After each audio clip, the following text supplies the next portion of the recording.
There have been a number of opportunities lately that I've had that have come as a direct result of a follow-up. So whether it's been an opportunity that I've given someone or that an opportunity that's opened up to me, it came back to a follow-up. So I wanted to share this story with you because I think it could really help remind you of the power and value in following up. Hello, I'm Olivia D'Souza. I'm a multi-passionate entrepreneur. I'm a content and podcast expert. I support visionary entrepreneurs and leaders passionate about living with purpose. Join me as we explore podcasting, life, business, and authenticity. Subscribe for meaningful conversations with a business buddy who gets what it's like. Welcome to Magnetic Pod. I'm stepping in the next little me. So sometimes I think we can be a bit nervous about following up. So if we're thinking about it in terms of, well, anything really, but especially maybe sales, where you follow up, you might think, I'm pestering them, I'm being too pushy, I'm being salesy, I'm being needy, all of these things. And so I wanted to share some stories which might help shift that perspective. Now, for example, there's a few examples. The first one I'll share is my ADHD diagnosis appointment, where back in the end of 2022, I think it was. Yeah, it was around the end of 2022 where I had the epiphany that, oh my God, I think I've got ADHD. And I was just certain of it by the time I went down the rabbit hole and listened to the stories of people who have it and listened to videos of doctors who specialize in the area and all of that. And I went, holy moly, what do you mean? These things that I've always hoped to get better at one day are actually ADHD. What the hell? And so anyway, even though I've lived with it my whole life, once I saw it, I couldn't unsee it. And it was kind of overwhelming every moment of every day. It's all I could see. And I really wanted to get the diagnosis. And I was desperate to at that point. And there are long waiting lists everywhere. It wasn't as simple as I had maybe initially hoped. And the reason that I got in somewhere is because I just kept following up. And that meant that when a cancellation happened, that I was front of mind and I got the phone call and I got that spot. So that's one example. And so I've also used that, I've kept that going often use that for medical appointments when there's not many vacancies for something. And my son, who's needed some support with some things, he needs an occupational therapist. And this is something I've done again I was looking for someone new to go to in regards to the ADHD recently. And also I'm doing this with my son is with regards to the follow-up. Sometimes, to be honest, I'm just busy with getting all the things with life and it's in the back of the mind, and another day goes by and another day goes by and I haven't followed up. And so something that I've done a couple of times now is when I do get time, I do all of the follow-ups in one go. What I mean by that is I will write an email and send that one, or schedule it for a day or two.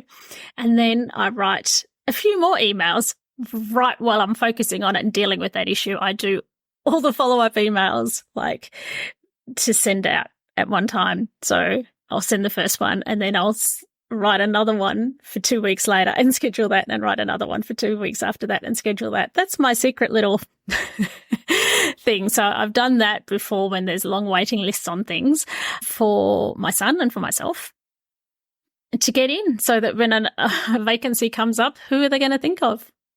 Me. So, yeah, because I can find it hard sometimes when trying to get all the things done in life to keep following up. But so if I have a little window, I do all of the follow-ups for future as well. And that's worked. So I guess it just keeps you front of mind, and when an opportunity arises, you get that.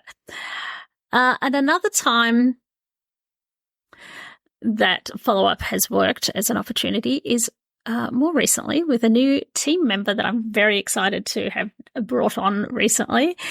And so, yes, for various for personal reasons, the previous person had to go, and I was interviewing people and then made the decision that I would do a couple of trials with a couple of people.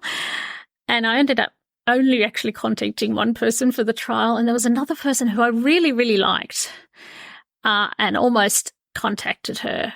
But I think there was one little issue, one skill that I wasn't sure whether she had. So I kind of procrastinated on actually what to do. So I didn't end up reaching out. And she followed up like a week later, and her follow-ups and all her interactions were really good. They were a demonstration to me of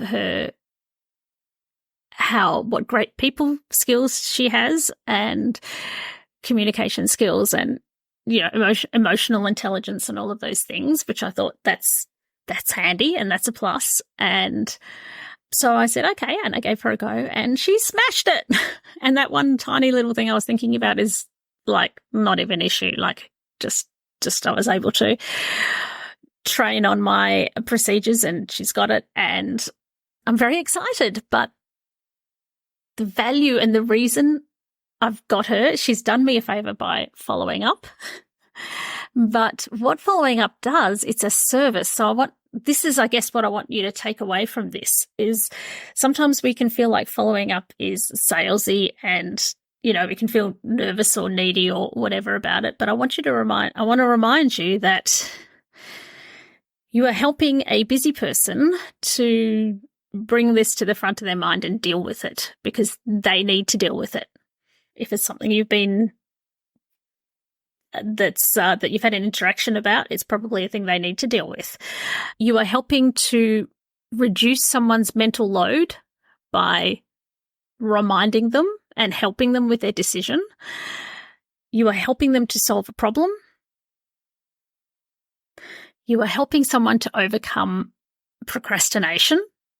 That is what she did with me. When I had to deal with it, and I wasn't dealing with things because of the fact that I had so much work to do that it kept getting left another day and another day. So you're helping someone overcome the procrastination by following up. You are helping them to solve a problem.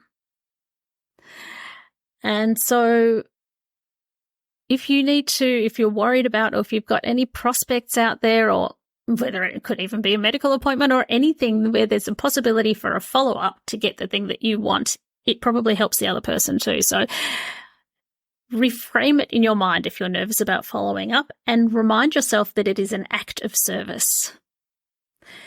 And so who is there that you could follow up with? And go out there and do it. And do it with with that energy behind you that it's to benefit them as well. So I hope that helps you. I'd love to hear from you. If you have listened to this, please share it and tag me in your Instagram stories. Is probably the simplest way, but however you do it, of course, I'm happy with any way, shape or form. Reach out. Let me know if there's anything you'd like me to speak on, and I will see you on the next one. Bye. I'm stepping in the next level me. I'm here to be everything I can be. Like a snake, I'm shedding my skin to be my wild next level me. I'm stepping in the next level me. I'm here to be everything I can be. Give you whiplash when you turn around and see me go again. Next level me. It's time to be.